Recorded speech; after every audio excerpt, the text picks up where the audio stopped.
हुई स्ट्रैटेजी। चलिए आज आत्मनियंत्रण की इसी रहस्यमयी दुनिया में थोड़ा गहरा उतरते हैं। बाहर से देखने पर तो वो एकदम शांत लगते हैं, ऐसा लगता है मानो कोई भी तूफान उन्हें छू तक नहीं सकता। पर सवाल ये है कि क्या ये शांति उनकी सादगी की निशानी है या इसके पीछे कोई बहुत ही कॉम्प्लेक्स खेल चल रहा है। तो चलिए अब इस शांति के मुखौटे के पीछे झांकते हैं और देखते हैं कि सच्चाई आखिर है क्या। तो फिर इस गहरे सन्नाटे के पीछे असल में चल क्या रहा है। देखिए, सबसे पहले तो ये समझना होगा कि ये जो चुप्पी है ना, ये खाली नहीं है, बल्कि ये एक बहुत ही सोचा समझा एक कैलकुलेटेड कदम है। उनके दिमाग में ना एक कैलकुलेशन हमेशा चलती रहती है। पहली बात, वो एक जासूस की तरह सब कुछ सुनते हैं, हर छोटी बड़ी जानकारी को इकट्ठा करते हैं। दूसरी, वो अपने हर शब्द को एक जौहरी की तरह तोलते हैं, ये पक्का करने के लिए कि कहीं कोई चूक ना हो जाए। और तीसरी और सबसे जरूरी बात, वो अपने राज को एक किले की तरह महफूज रखते हैं। अब हम इस पहेली की और भी गहरी परत खोलने जा रहे हैं। हम उस डर को समझेंगे जो उनके इस पूरे बर्ताव को कंट्रोल करता है। जरा सोच कर देखिए, किसी को हर पल ये डर सताए कि उसकी एक छोटी सी गलती, जबान से फिसला हुआ एक भी शब्द उसकी सारी इज्जत मिट्टी में मिला सकता है। बस यही डर है जो उन्हें हमेशा कंट्रोल में रखता है। तो इसका मतलब ये हुआ कि ये कोई नैतिकता या मोरालिटी की बात नहीं है, ये तो सेल्फ डिफेंस है, आत्मरक्षा। लेकिन सवाल ये उठता है कि क्या ये आत्मरक्षा उन्हें सच में सुरक्षित रख पाती है। ठीक है, तो अब हम उन्हें थोड़ा बेहतर समझ पा रहे हैं, लेकिन अब बड़ा सवाल ये है कि ऐसे इंसान के साथ रिश्ता निभाया तो निभाया कैसे जाए। देखिए, एक नॉर्मल दोस्ती कैसी होती है, एक खुली किताब की तरह, है ना। लेकिन एक स्ट्रैटेजिक इंसान के साथ बातचीत वो एक बंद तिजोरी की तरह होती है।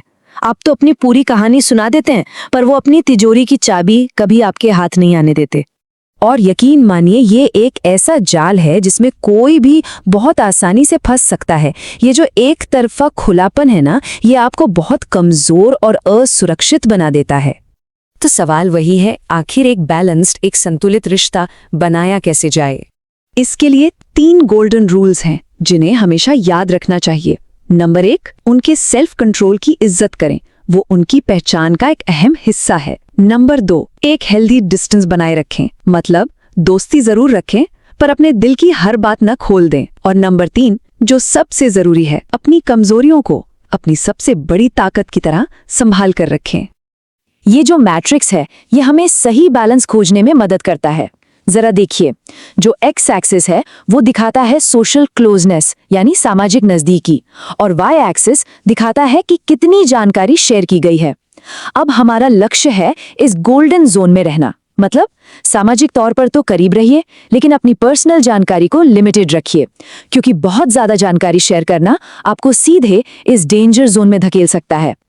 और हाँ, ये सब सिर्फ दूसरों के साथ डील करने के बारे में नहीं है। असल में ये आत्मनियंत्रण यानी सेल्फ कंट्रोल की ताकत को समझने के बारे में है, एक ऐसी ताकत जो हम सभी के लिए बहुत जरूरी है। तो फिर असली ताकत है क्या? क्या वो जिस्मानी ताकत है? बिल्कुल नहीं। असली शक्ति तो आत्मनियंत्रण और एक समझदारी भरी दूरी बनाए रखने में है। यही सच्ची ताकत की नई परिभाषा है। तो इस पूरी बातचीत का निचोड़ क्या है? बस इतना कि अगर लंबी और मजबूत सुरक्षा चाहिए तो जीवन के इन 3 जरूरी हिस्सों को बैलेंस करना सीखना होगा, हमारा मन, हमारी जबान और हमारे रिश्ते। और अंत में बस एक बात याद रखिए, अपनी कमजोरियों को हमेशा अपने तक रखिए।